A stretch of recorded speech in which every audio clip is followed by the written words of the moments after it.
Welcome to everything Gujarati channel.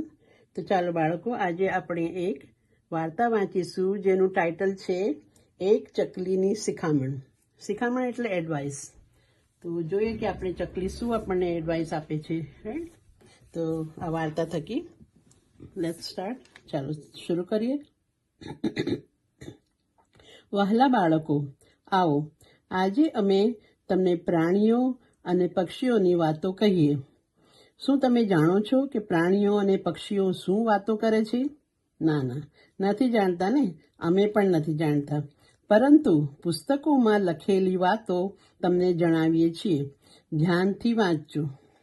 હવે વાર્તા શરૂ થાય છે. એક શિકારીએ પોતાની જાળ પાથરી. થોડાક સમય પછી એક નાની ચકલી તેમાં આવીને ફસાઈ ગઈ.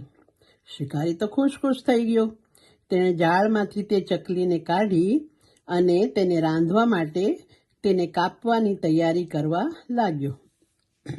ચકલીએ જ્યારે જોયું કે હવે તો શિકારી તેને મારી જ નાખશે, ત્યારે તેણે શિકારીને કહ્યું, ભાઈ, મારું ગોશ્ત તો તારા એક કોળિયા જેટલું પણ નથી.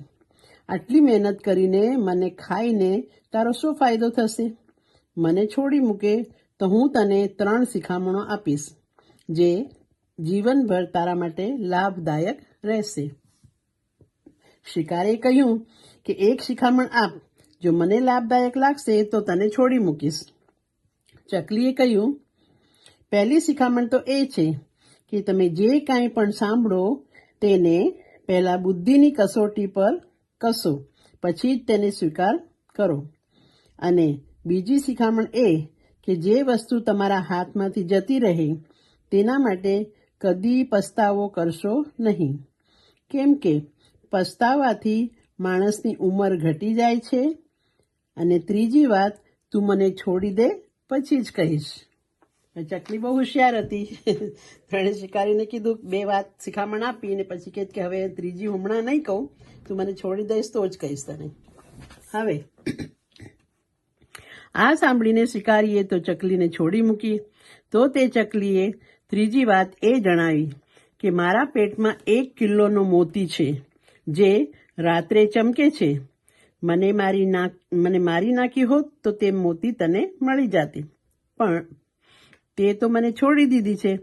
આ સાંભળીને શિકારી તો રડવા લાગ્યો કે આ ચકલીના પેટમાં તો 1 કિલોનો મોતી હતો, જે મારા હાથમાંથી જતો રહ્યો. આ જોઈને ચકલીએ ફરી કહ્યું, મૂરખ, હમણાં જ તો મેં તને શિખામણ આપી કે જે કાંઈ પણ સાંભળો તેને પહેલાં બુદ્ધિની કસોટી પર કસો. હવે તું જ વિચારીને જણાવ કે જે ચકલીના પેટમાં બદામ પણ ન સમાઈ શકે, તો મારા જેવી ચકલીના નાનકડા પેટમાં 1 કિલો મોતી ક્યાંથી હોય? અને બીજું એ કે તને શિખામણ આપી હતી કે જે વસ્તુ હાથમાંથી નીકળી જાય તેનો પસ્તાવો કરવો નહીં. જેથી જો મારા પેટમાં મોતી હોય તો પણ તું તારા હાથમાંથી નીકળી ગઈ છું, તો તેથી તારે તેનો પસ્તાવો કરવો જોઈએ નહીં. વાલા બાળકો, આ વાર્તાથી આપણે શિખામણ લેવી જોઈએ. શું શિખામણ લેવી જોઈએ?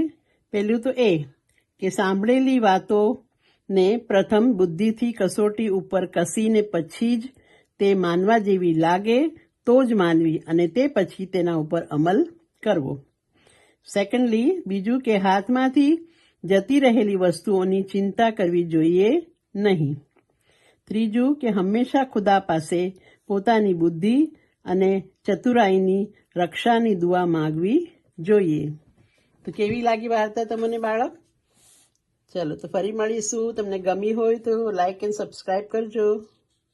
ફરી મળીશું બીજી નવી વાર્તા સાથે.